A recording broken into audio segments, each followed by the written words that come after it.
Good morning, ladies and gentlemen. It is Friday, April 1st. Today's officially April Fool's Day. Right, and you just wait for my April Fools. I didn't even realize that till I said the date. I was like, it is April 1st. Are you guys fooling me? Is the deep state fooling all of us? That should be the theme of today's show. Uncovering the deep state's plan to fool the population, fool society into cooperating into the green zones. and the coinciding bioweapons market. But we have a little bit of a change here on today's schedule. Our beloved John O'Loughlin is running just a tad bit late, so John Wilkins and I are taking over the morning slot, waiting for him to fill in. We do have a great schedule ahead of us here on neighborhoodnewsstudio.com. We have John O'Loughlin coming about 1 hour at 11:15. We got George Webb following at 12 p.m. He's live in studio. The content's always a little bit better when the participants are in studio, just because they can direct things a little bit more. It's a little more flow to it.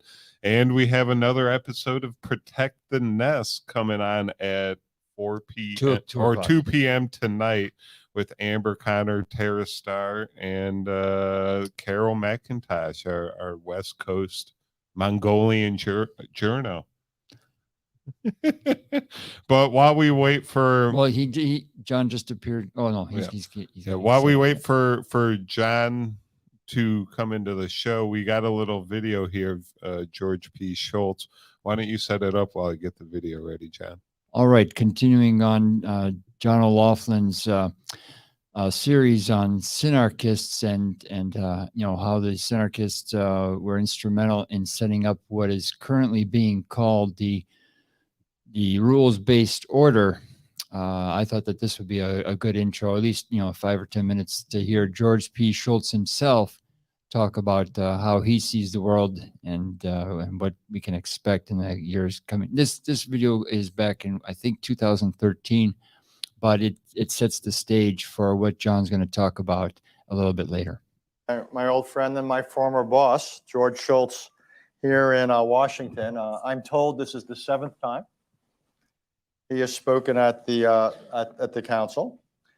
And I would simply tell you something that I think everyone in this room knows, that he is one of this country's most distinguished public servants. He served in 3 administrations, if our research is right, the Eisenhower, Nixon, and Reagan administrations, and was involved intimately in everything from international economic policy to the modern history of the Middle East and Asia, and obviously critical moments in the Cold War. And in between these stints in public life, the secretary sat back and ate bonbons, and he did easy things like running the University of Chicago's Graduate School of Business, leading Bechtel, or being a pillar of the intellectual community that is Stanford. And let me just try to sum him up, someone I've known now for several decades, this way. From all I know about George Schultz, I'm not sure if I hope not to embarrass you or embarrass you here.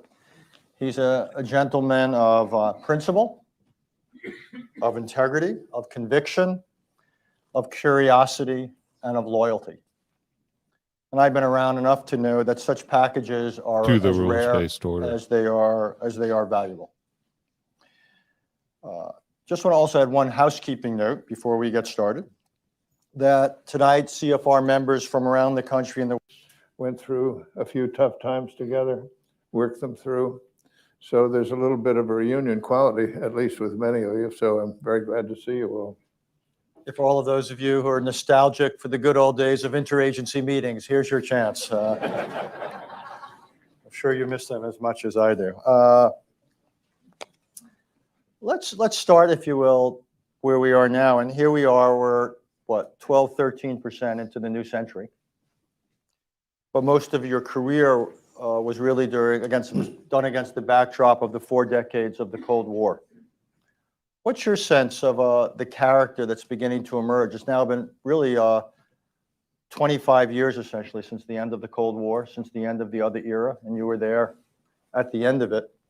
What's your sense? What have you concluded about this new epoch, this new era of history we find ourselves in?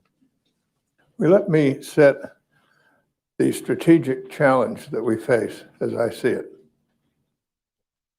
First of all, let's do a little recollecting. Toward the end of World War II, some gifted people got together, mostly US, a few others, Britain, and they looked back. And what did they see? They saw two world wars. The first one settled in rather vindictive terms that helped lead to the second one. 70 million people killed in the Second World War. Who knows how many injured, how many homeless. The devastation in many places was appalling. They saw the Great Depression.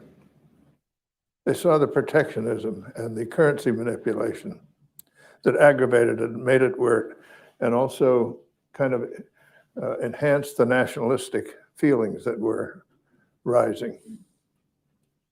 They saw the Holocaust, and they said to themselves, what a crummy world. And we're part of it, whether we like it or not. Whether we like it or not, we're part of it. That's a crummy world. So they set out to do something better. And then along comes the realization that the Soviet Union was a hostile, aggressive force. So they developed ideas and institutions.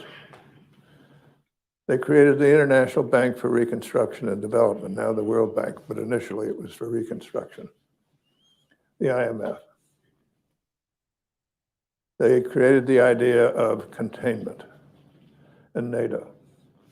And these ideas and the work on them was sustained by a group of democracies, a growing numbers of democracies over a long period. In effect, they created what we might call a global economic and security commons. And everybody benefited from it, especially us, but everybody. I can remember in the early 80s, I was in Beijing and had the privilege of talking to Deng Xiaoping. And he said, well, we've come a long ways in China and we're ready for 2 openings. Remember his 2 openings. One opening was inside China so people could move around. And the other was an opening to the outside world. And he said, I'm glad there's a reasonably coherent outside world to open to. So all of that happened. Now, where are we? We are in a world awash in change.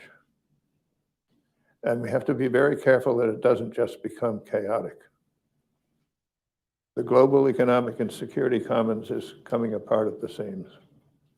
And we have to ask ourselves why, what's going on analytically, then see what we do to try to get more stability in it. Let me tick off the things I think are causing this world awash and change. Number one is demography. The face of the world is radically different than it was 50 years ago, and it's continuing to change. In Japan and Germany, have low fertility, rising longevity, an older and older population, a declining population, still very capable people, but a very different picture. They could no more stand off the world as they did in World War II. All right, ladies and gentlemen, there you have George P. Schultz on he was just setting up on pretty much why they set up the rules-based international order in the first place. But we do have our featured journalist. He's officially here and live in the studio. So I'm going to bring him on the screen because that's who you guys have been waiting for. Mr. O'Loughlin, how you doing this morning? Well, I'm just fine, Andy. How are you? I'm Hello, doing. John. Morning, John. Yeah, I don't know if you just saw, we were just played a little video of George P. Schultz. You did a show yesterday on the rules-based order, so I figured we just kind of relay off that at the beginning of your show this morning while we were waiting on you. But you can go ahead and take it away, sir. All right, gentlemen, thank you very much. And yeah, I just got a glimpse of the ghost of George P. Schultz on my screen as I settled in here. Apologize for being late. Had a little doctor appointment to take care of, and you never know when you're going to get out of there. So anyway, glad to be with everybody, and happy Friday to everyone. It's Cash Friday. I remind you to use cash today. Don't use your card, so that we can start sending a message that we don't want them to take away our cash. I think one of the ways that they'll be able to, the best, easiest way for them to take away our freedom is to take away our cash, because then every single transaction becomes on their big computer, and they can hold you accountable for it, and they can keep a record of you, and decide whether they want you to be part of their world, or just to let you fade away and fall off the radar screen. And happy April Fool's Day, Garden Girl. Happy April 1st to everyone. The used to be the first day of the year a long time ago, and then the church changed it, said, no, we're going to start on January 1st. And from that point on, anybody that thought the year started on April 1st was a fool. And so that's why we have a tradition of April Fool's Day, because ha ha ha, you thought spring started when nature thought it started. What a fool you are. You have to go by what the church says. So January, first day, first of the year is January now, officially. Comes from God. God speaks through the Pope. Pope speaks to you through your priest, and you do what you are told. That's a rules-based order, the Catholic Church rules-based order. But what George Schultz is talking about is a rules-based order, and I think it's really was a great selection, Andy and John Wilkins in the studio, to put that little clip on there, because it does remind us that while my dad was the guy that wanted to preserve and protect and defend our Constitution, George P. Schultz is the guy that wants to turn our Constitution into mud and make it whatever the elites want it to say. And that does, it is a consistent theme that you can go from that George Schultz's ideas back in the 60s and 70s to what's going on right now. It really is a rules-based order, and it's their rules, and you don't even get to know what the rules are, because they're smarter than us, so we just do what they say, right? They're so smart people. Yeah. Yeah, my dad and George Schultz were rivals at Loomis, what's now called Loomis Chaffee Preparatory School in Windsor, Connecticut. Rivals on the football team, and rivals in the social life as well, as you can study if you look at the Loomis Eleni of 1938. So, and I've shown you those pictures in there before. My dad was on the football team and also track. There's a picture of him in there getting ready to do the shot put. To twist around and throw it like that. Well, returning to my theme from a day or two ago, I really do think this rules-based order is what we have to concentrate on, making everybody aware of it and avoiding it as much as we can. My content today is going to continue with Ian Davis. That's IAIN is his name, Davis. And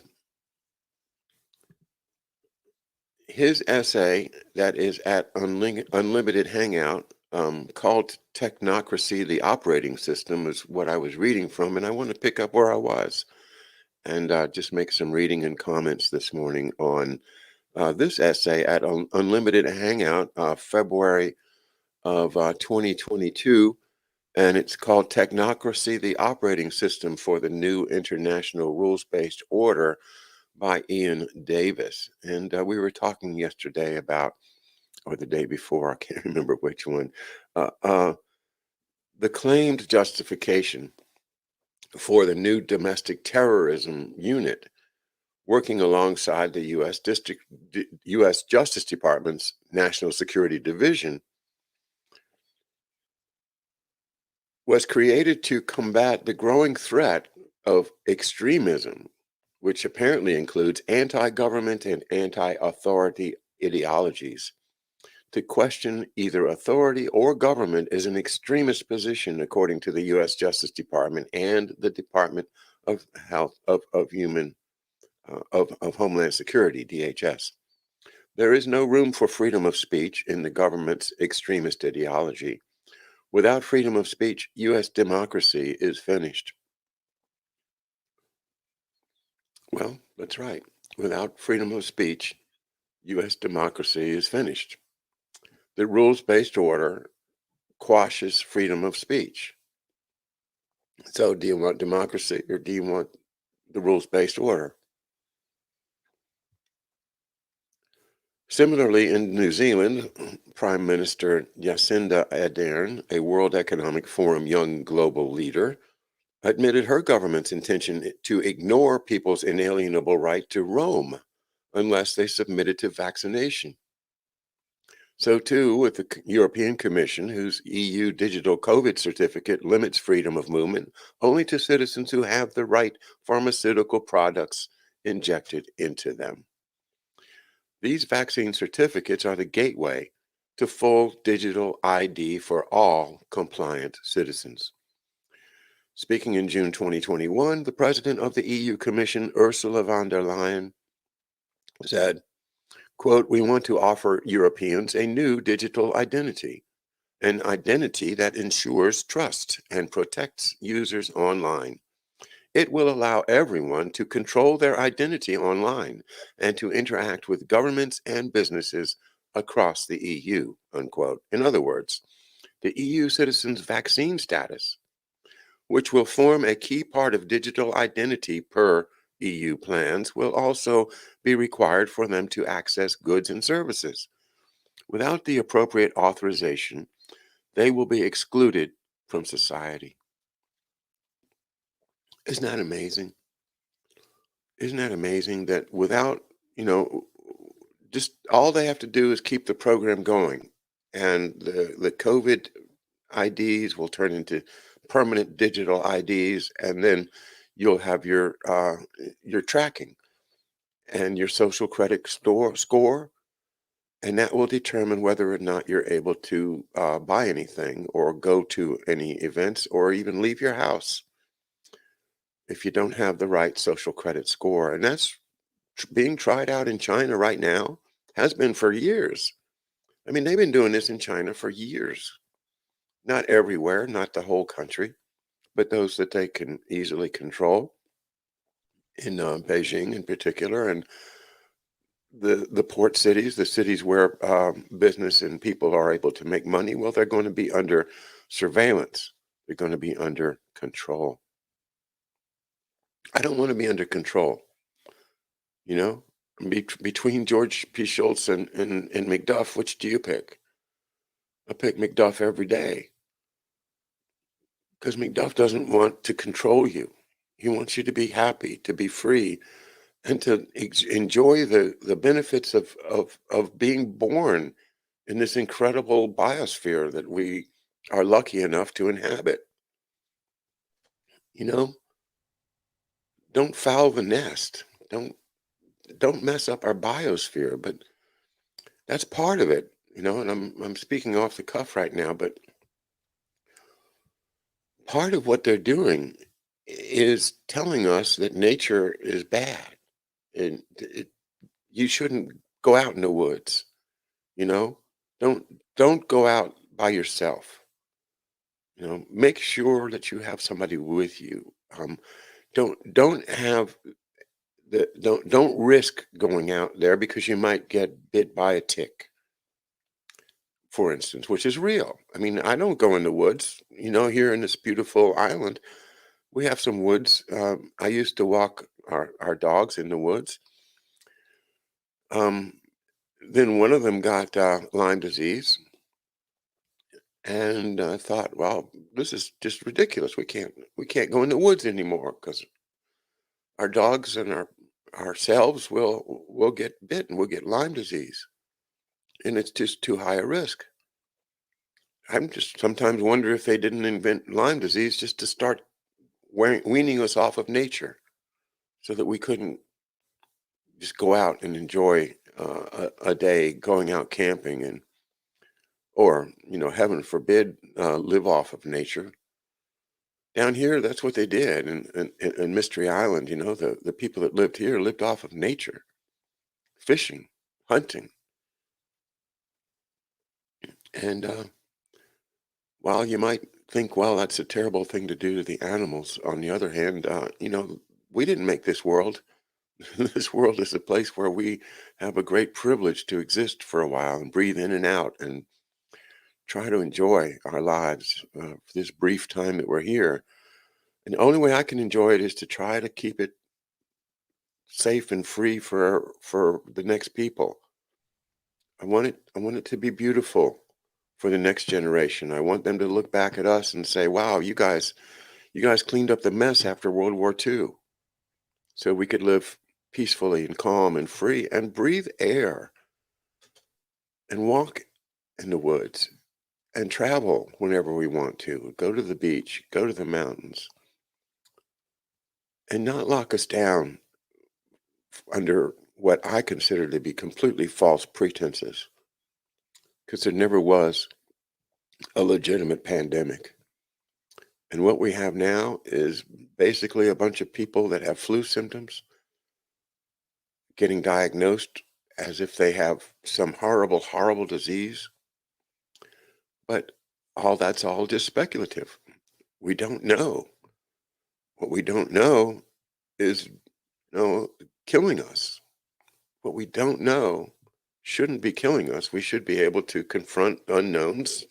That's humanity. We're supposed to have brains and, the combination of experience and study and good habits should put us in a position to make the right decisions individually, not like we have to follow Big Brother.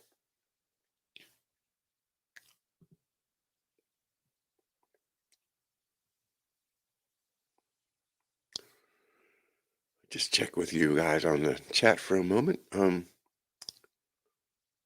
Chinese were always impressed by American rebellion against the oligarchs. Okay, yeah, I believe that. I know that's what Ho Chi Minh's whole philosophy was. Basically, let's be like the Americans. Let's be like George Washington and the Patriots, and have human rights in our Constitution. We are indeed meant to be outdoors as humans, and exposure to the sun's rays, and that's another one that they're trying to, make. If they can make us sick, then we won't be a threat to them.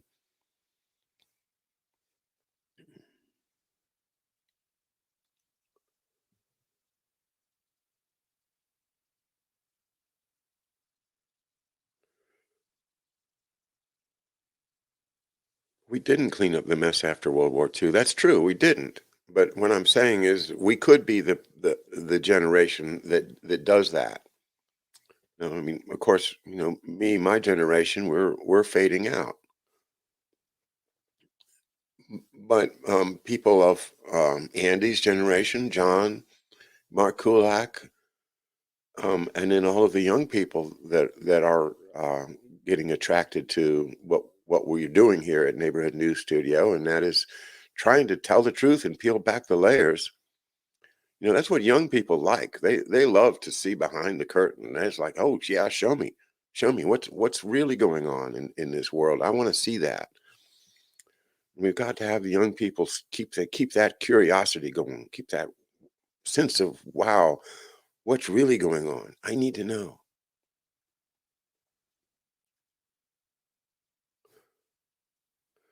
So I'm going to continue reading because I think this essay is absolutely on point. So again, Ian Davis is the gentleman's name that wrote this article, and he's got a website called we're-in-this-together.com.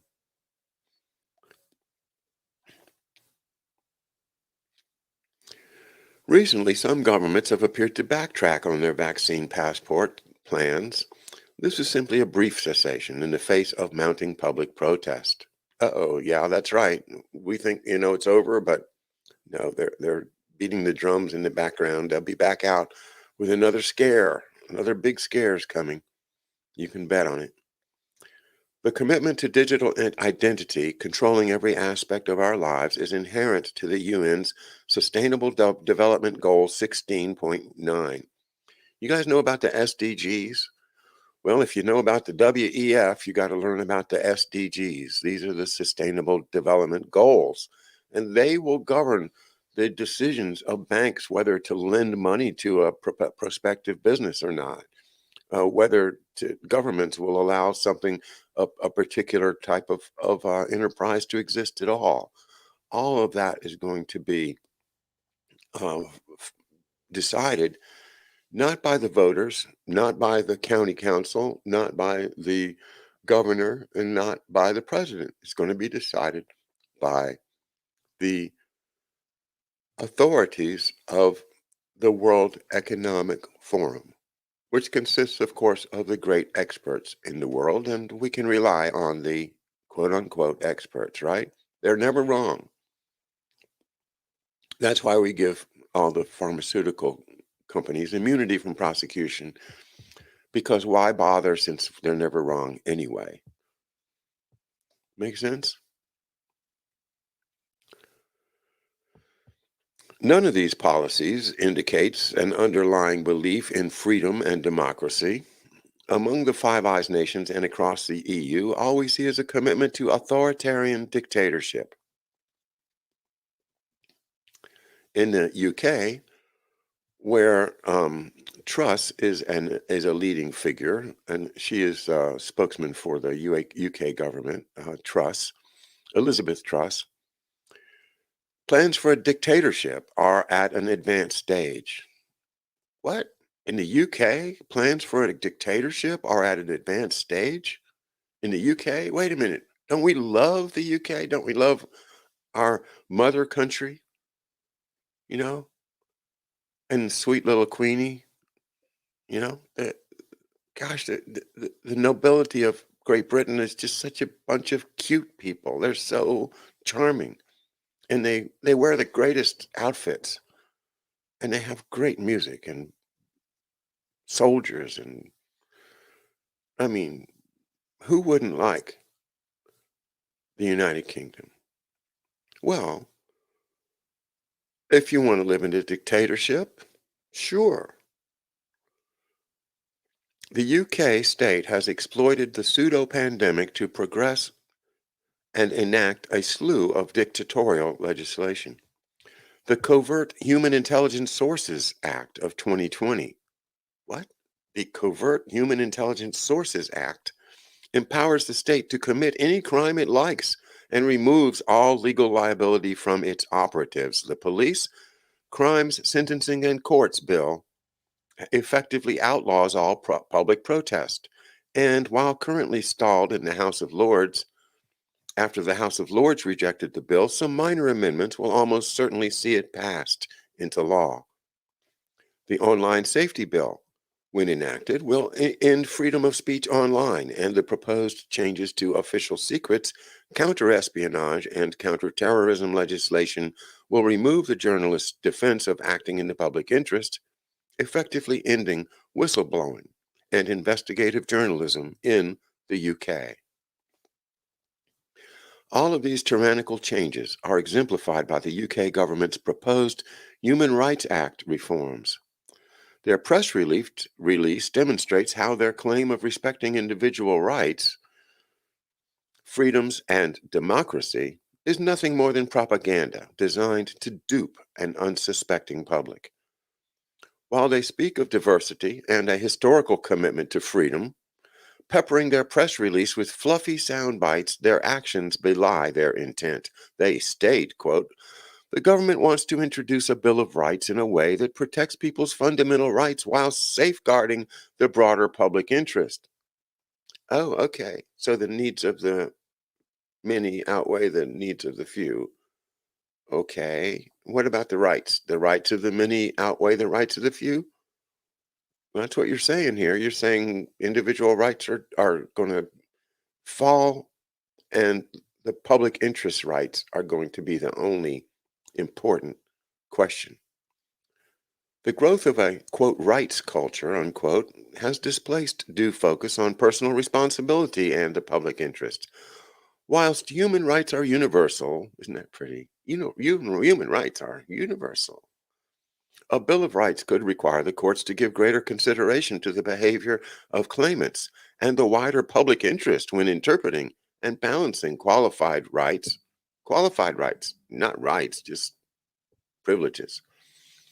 The shift of lawmaking power away from Parliament toward the courts in defining rights and weighing them against the broader public interest has resulted in a democratic deficit. Freedom of expression cannot be an absolute right when balanced against the need to protect national security, keep citizens safe, and take steps to protect against harm to individuals. Well, there it is. Freedom of expression cannot be an absolute right when balanced against the need to protect national security. Well, wait a minute. What is national security in an age where there's no sovereignty? You're telling me that we have to move toward a one world order, a universal health coverage with universal jabs, right? Just everything comes down from the top. You will do what you're told.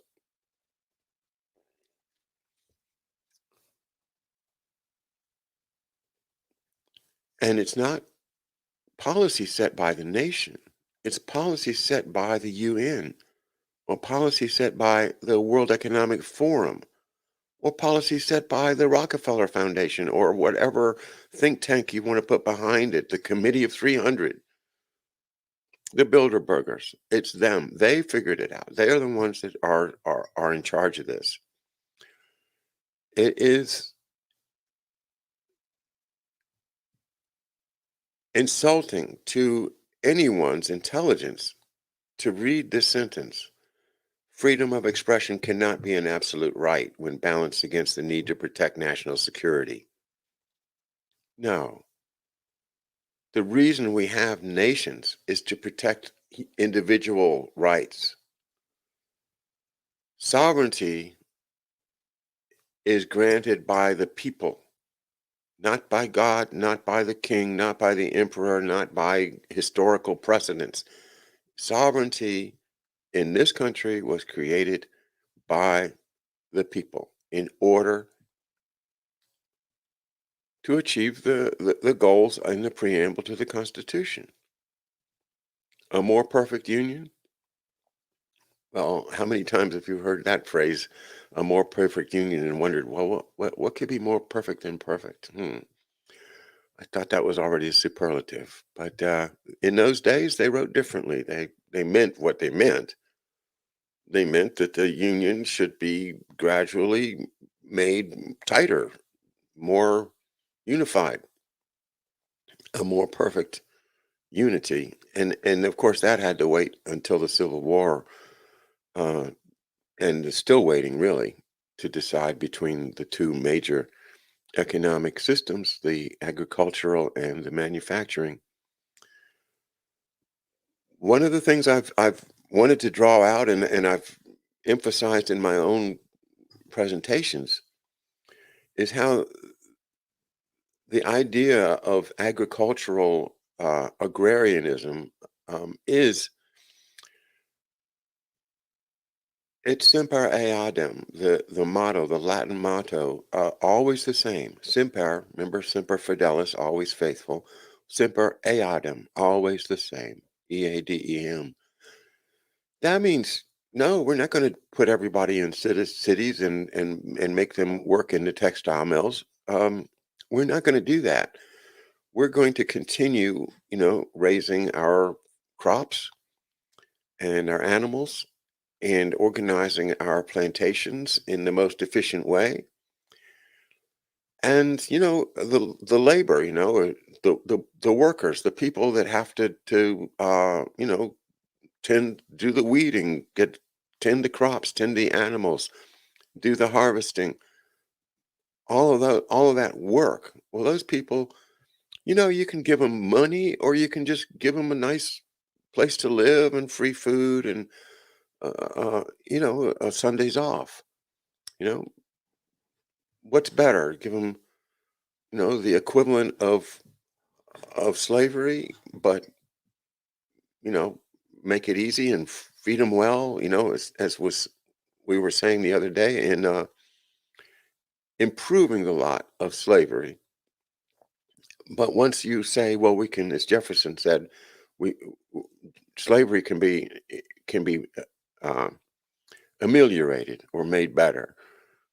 And then the answer is, well, okay, if you can make it better, then we don't need to eliminate it. So let's just keep on going and we'll make it better. Well, that's an agrarian attitude. There has to be laborers. We can't pay them much. So, what's the difference between somebody that lives in a hovel that they had to buy themselves out of the meager labor wages that they make, and eat lousy food and have to work 60 or 80 hours a week anyway? You might even be better off just saying, well, forget about that, just make me a slave. I'll just be comfortable and have a nice warm place to live, and maybe the food will be better because they're going to ameliorate slavery, right? The thing that people don't understand is that's not in the past.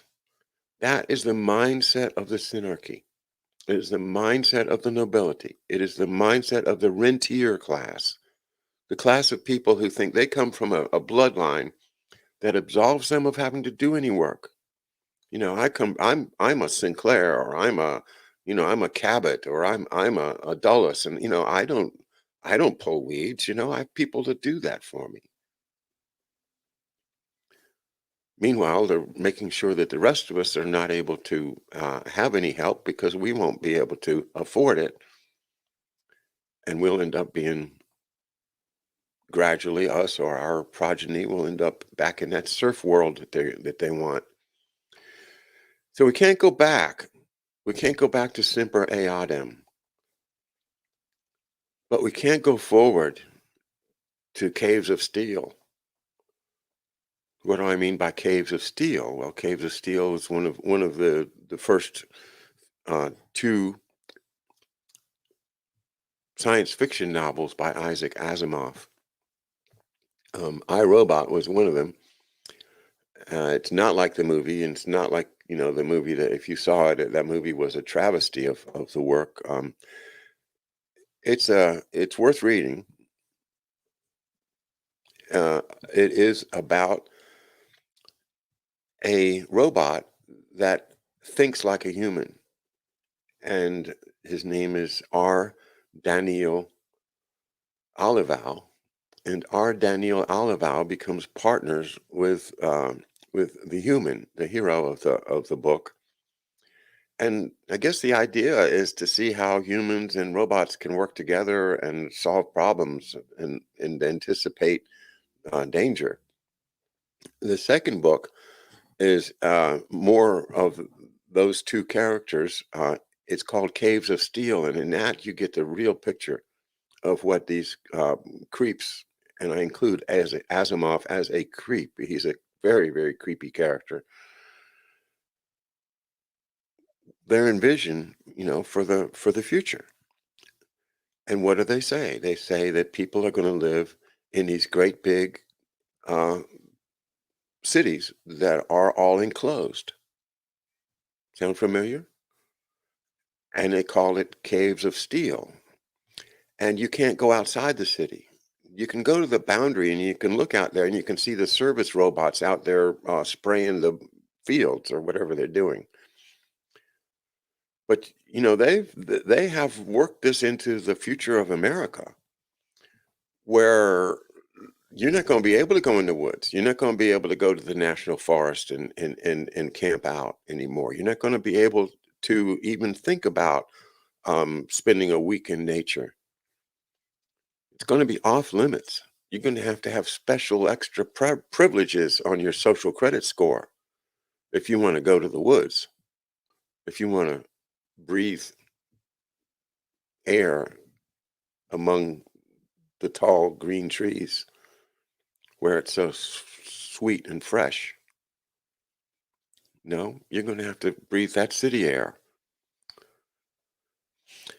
And that gets back to what I was going to say before, is that they're not only going to keep us away from nature, but they're also going to make nature their dumping ground.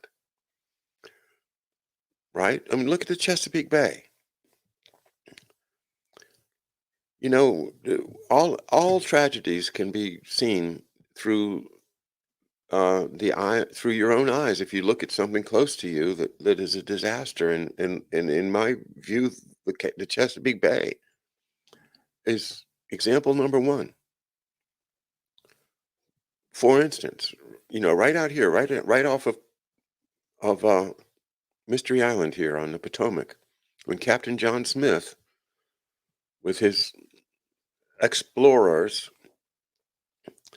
first came up the Potomac River, he said that there were so many fish in the river that they were catching them with a frying pan. All they had to do was stick their frying pan into the water and pull it out, and there would be fish. Now, was that just a sales gimmick to get people to support the colony? No, it was real. And the woods supported all kinds of animals, you know, plenty, far more than we would need if we decided to live off of the local flora and fauna.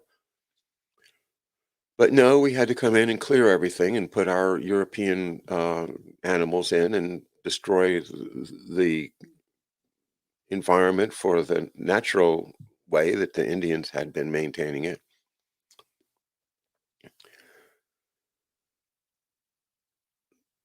The incredible ego of the Anglo-Saxon mind, from Captain John Smith to now, to George P. Schultz, the incredible ego that tells him, oops, something going on here. We'll let that go. Sorry. The incredible egocentric personalities that have gotten in charge of our country.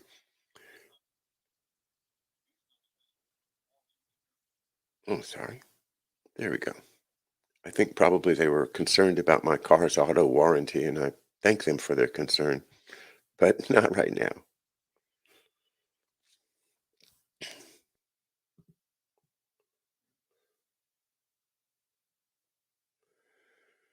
Yeah, contaminate, then prohibit in order to control. Laura, you hit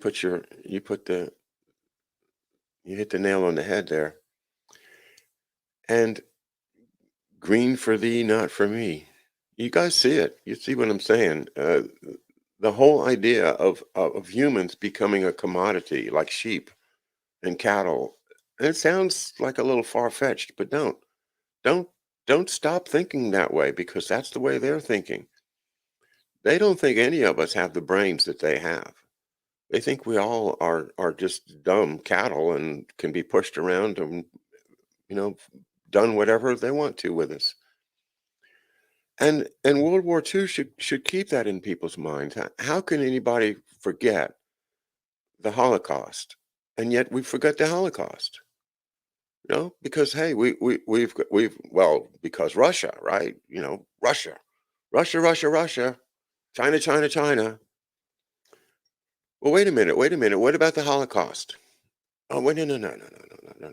We're done with the Holocaust. We're now worried about the evil Ruskies. Well, wait a minute. We already took them down. Didn't Brzezinski and Kissinger and them already take care of that. That's done, right? They're just capitalists like the rest of us, right? No, they're evil. They're Ruskies. You can't trust them. Ruskies. You can't trust them. That's it. Was Soylent Green a glimpse of our future? I sure hope not. I sure hope not. That Charlton Heston had a way of selling stuff, doesn't he? He's the Marlboro man.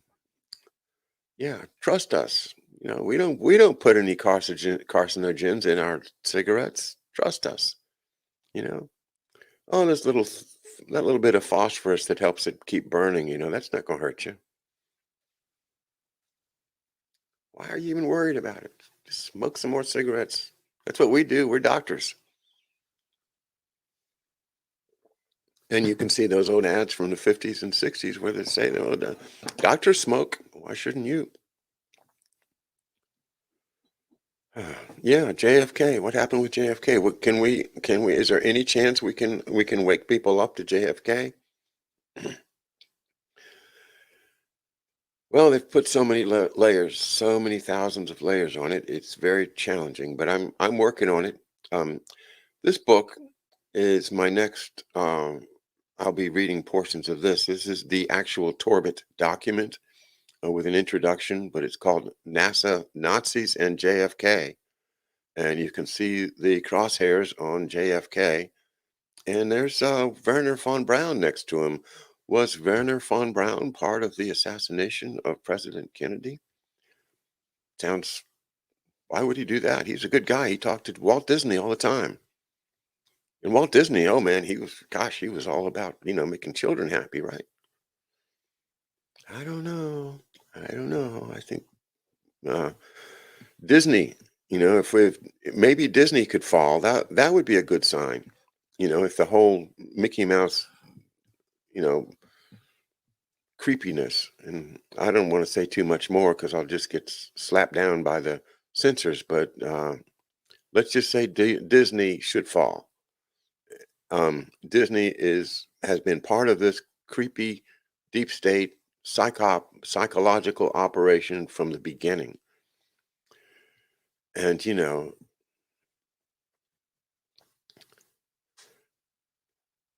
who's the leader of the club that's made for you and me? MICKEYMOUSE. Yeah, who's the leader of the club that's made for you and me? It's a mouse, a mouse with two little ears that symbolize the antenna, the antenna of animals, that we listen, we receive information, and we act accordingly. We want you to have a pair of mouse ears too.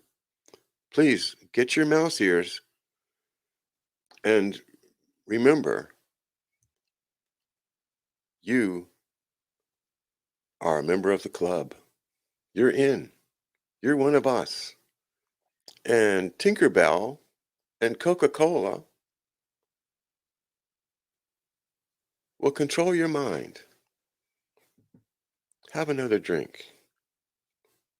Watch some more Mickey Mouse Club. Yeah. Annette and Cuffy. Remember Cuffy? I thought he was cool. That was my favorite name, Cuffy. You guys know what the name Cuffy really means? Cuffy is Kofi, coffee, which is a African language word which means Friday, the day of the week, Friday. But it's also a slave name. It's one of the names that if you were an African and your name was Coffee and you came into America as a slave, as a servant, your overseer might very well have decided to call you Cuffy. And that's where the name Cuffy, I think, comes from.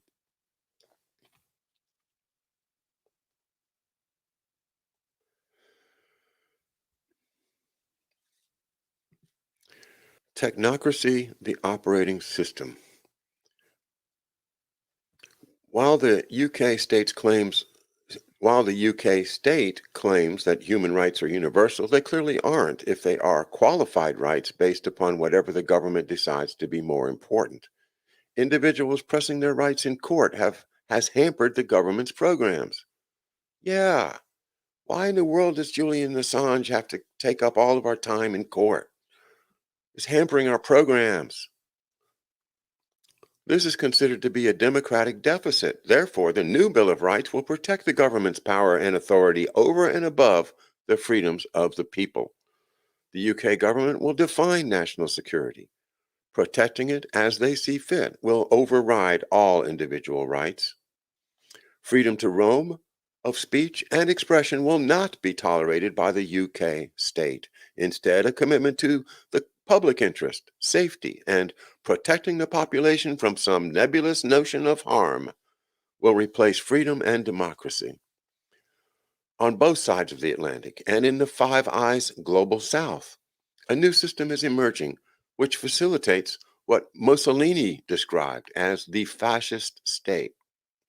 Quote, and this quote I'm going to leave the show with. So this is the quote for the day.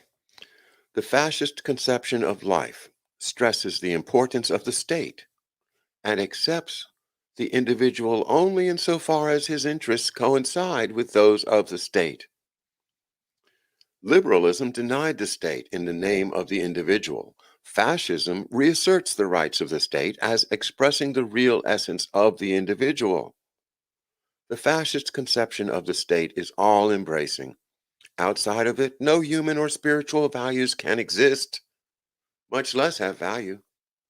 Thus understood, fascism is totalitarian, and the fascist state, a synthesis and a unit inclusive of all values, interprets, develops, and potentates the whole life of a people, unquote. That's Mussolini describing the fascist state back in the 1930s.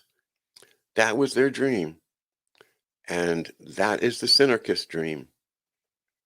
And that is where we're headed with technocracy, or as the new word is, technate. The world will be a technate, according to Klaus Schwab. We don't think so. We don't think so here at McDuff, and we don't think so here at Neighborhood News Studio. And so we're going to keep on working, keep on walking, keep on talking, walking toward that freedom land, because that's where we're headed. We're headed for freedom. We're not headed for slavery. Thanks, everyone.